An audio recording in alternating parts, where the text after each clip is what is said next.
194, 823 in the morning, 0, Jamie and Amy K. Celebrity Sizzler in a couple of minutes. First, the Love Doctors! Doctor, give me the news. I got a bad case of loving you. No pill's gonna cure my ill. I got a bad case of loving you. When it comes to matters of love and tenderness, you need only the Playhouse Love Doctors. You submit them online at 194.com, and then we tackle them here on the show. First up, Love Doctors. Love Doctors, you are the love gurus.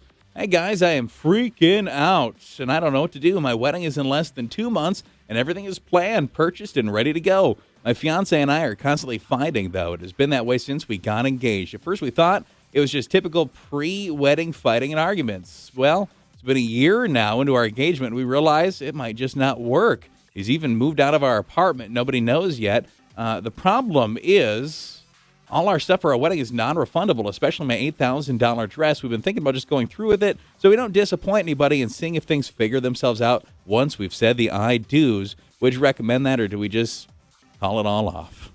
I don't know. I don't know if I'd call it all off just yet. Really? He's moved out, for God's sake. Yeah, but if you guys are trying to figure things out, I want, you know what I mean? Can you give it a little bit more time? If I get it, if it's done, it's done.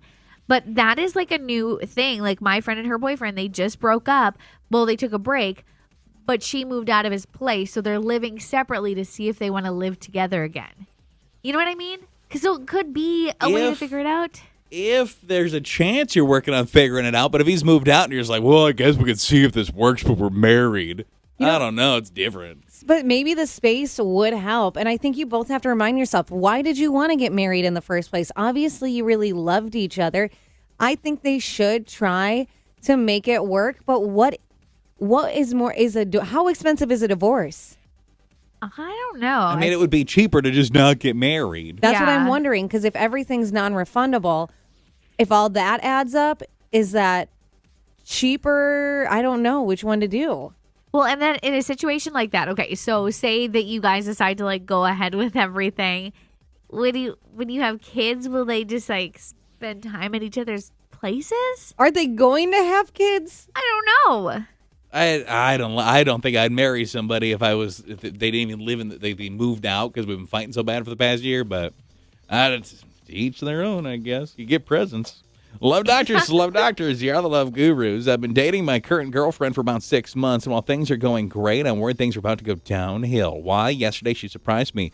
Said she planned a getaway for us to wrap up summer over Labor Day weekend and spend the whole long weekend on the beaches in Florida. The problem is, while she loves the beach, I hate everything about it. The sand, the sun, the sweat, you name it. That is not my idea of a vacation. She has booked a beachside resort for us and thinks we will spend 3 to 4 days just basking in the sun. She seems super excited about the surprise, but I told her I don't like vacations like that. I don't know why she thinks that I would want it. Part of me thinks I should just suck it up, but part of me thinks it could be indicative of the fact that we aren't going to make it together because she's a sun bum and I am not a beach person. Do I leave this beach?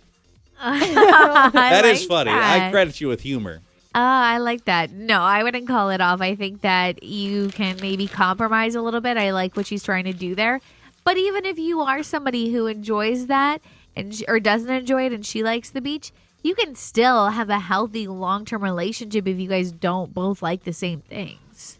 And if you're going somewhere hot, I'm sure all those places have the AC cranking. There you go. Find things to do indoors.